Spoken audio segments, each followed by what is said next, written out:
I can't scream right now, but if I could scream right now, I would scream right now. Woo! Woo!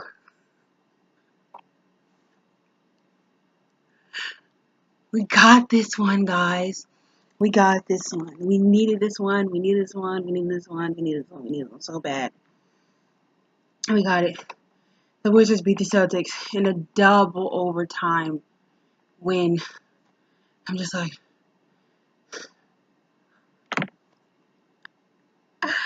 I still can't believe it. I still can't believe it. Like, the Wizards beat the Celtics by 1 point in a double overtime win. We came off of 2 big losses that we should have won. We came in this game, we won 125 to 124. Whew, that game was so close. That game was so crazy. There were so many moments where I thought, oh my gosh, this is over with. Like, it's over with. Like, we're done. We really lost to the Celtics without their best players. The Celtics were without Kyrie Irving, Jaylen Brown, Al Horford, Daniel Tice. There's another guy, Marcus Smart, who went out with the thumb injury. So they were without 5 of their players that they usually have, and their usual Gordon Hayward. So 6. They were without 6 players. They were undermanned, completely undermanned, and they came out crazy. They made their first 8 of 11 shots. They were playing so well, and the Wizards, it just wasn't working for them. Bradley Beal was held to like 5 points in the first quarter, but then the bench came out and they did a better job of moving things along. We were down 20, and in the second quarter, definitely came alive. Got the work done. Man, oh man, oh man, oh man. Ended the second quarter down 7, so that was good. Started the third quarter. Bradley Beal got 16 points in the third quarter. And this game had so many close moments. Like, honestly, Jason Tatum had some good moments in the game, some good buckets, but honestly, down the stretch in the last few minutes, Jason Tatum turned from Jason Tatum to Jason Beal, bro. I've never been so happy for so many missed shots, like missed free throws, missed game winners. I'm like, who is this? Jason Beal? Like, whew, St. Louis against St. Louis against St. Louis tonight. Man, oh man, oh man, oh man. It's so much, guys. Like, it's just a highly emotional game, and I'm highly emotional. I don't know if I can get through this just with the emotions, but I'm gonna try to because I'm just so happy because we really need this one. This is a must win. We needed this one. We're in the 5th spot, but we're like 2 games away from the 8th spot, so needed this one badly.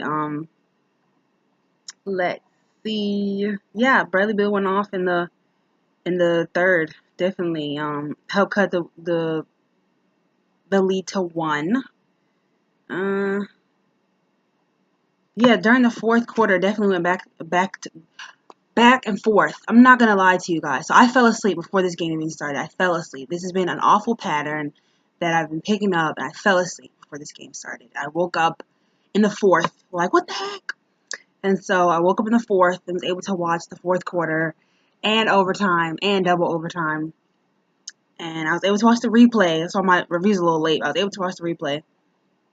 The replay didn't have a lot in it because the time constraints and stuff like that. But I was able to watch the replay, get some stuff, watch some highlights, and basically see what was going on for them here. As far as the Wizards, they only allowed 56 paint points, so that's a lot better than last time with the 76 and the 64. They're improving on that. I thought Jan Mahimi had an awesome game. I thought Bradley Beal actually had a really good game tonight. He was super tired, and that's completely understandable. Like, you played double overtime. He was super tired by the time the overtime started, and that's completely understandable. Just a game that we needed to win, and a game we needed to execute. We came out, and it didn't go the way we were playing at first. It was an ugly win. It was a tight win, but we got the win. That's all that really matters. Shout out to the Celtics for playing such a great game without so many of their players. Shout out to Brad Stevens for being such a great coach. Because I wonder what would we be like if we had Brad Stevens as our coach. Like, would we be like elite and stuff with Brad Stevens as our coach? Maybe. Probably. Because he's great. And he's playing with like whoever on the team right now. What else? We are going to get into, I guess, stats and stuff like that real quick. We got the Celtics, who scored 124 points to our 125. Definitely a good game to win, being at the Celtics home. You know how they are over there. All the Celtics scored. They were all on the board. Abdel Nader had 10 points, 5 assists. No, 5 rebounds and an assist. He played good. Like, his three-pointer was one of the first things I saw, I believe, when I started watching the game. Shane Larkin, little guy, big heart, 11 points, 4 rebounds. 4 assists, 1 rebound. Greg Monroe had 16 points, 10 rebounds, 1 assist. Ojale had 5 points. Semi. He had 5 points, 1 rebound, 1 assist. Terry Rozier had an awesome game. Great timely buckets for them. 21 points, 9 assists, 5 rebounds. Jason Tatum with 19 points. Aaron Baines with 7. This guy, Gershon Yabusele, 4 points, 5 assists, 3 rebounds. He is so huge, so huge. Marcus Morris, player of the game for the Celtics, 31 points. He went off. 9 rebounds and 1 assist. He went off. He had 44 minutes out there. He went off. He went crazy. It was definitely a battle between him and Keith. And they knew where each other was going to be. Of course, I would say that Keith won this battle only for the fact that they won the game. But the matchup between the two, although they weren't really guarding each other, just in the games that they've played against each other in the NBA, Keith, Marcus got this one. Jody Meeks. He was 1 for 4 from 3, but he had a huge shot there with Otto Porter. I'm not even gonna lie, bro. I'm gonna just keep this like relaxed because I'm kind of emotional, guys. But Jody Meeks had went 1 for 3 from 1 for 4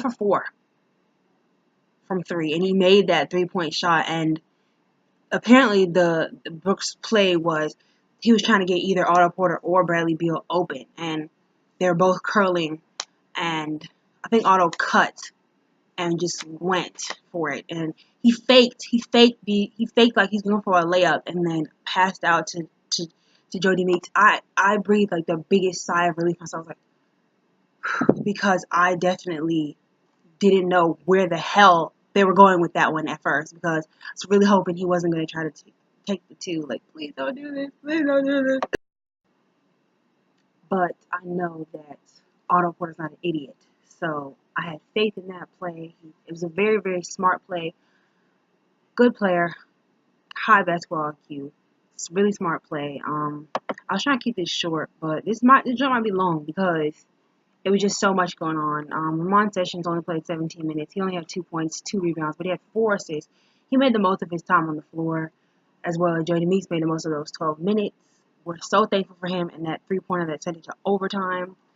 Kelly Oubre had a very limited amount of time on the floor. He only had 8 points, 3 rebounds, 1 assist. His minutes were limited. I don't know what's going on with that situation tonight. Yeah, I'm not sure what's going on with that tonight, but minutes were limited. Mike Scott was only played 17 minutes, and he had 9 points, 1 assist, but his production has just went really down, and his play has been sloppy. His defense hasn't been good. I just not really feeling it right now for him. Jan Mahimi, like I said, had a great game, good game. 14 points along with 11 rebounds, 6 of them offensively. Thomas Ramsey also 10 points, 6 assists, 2 rebounds. Bradley Beal, like I said, awesome game, 34 points, 9 assists, 7 rebounds. Marcin Gorta had 2 points, 2 assists, 7 rebounds though.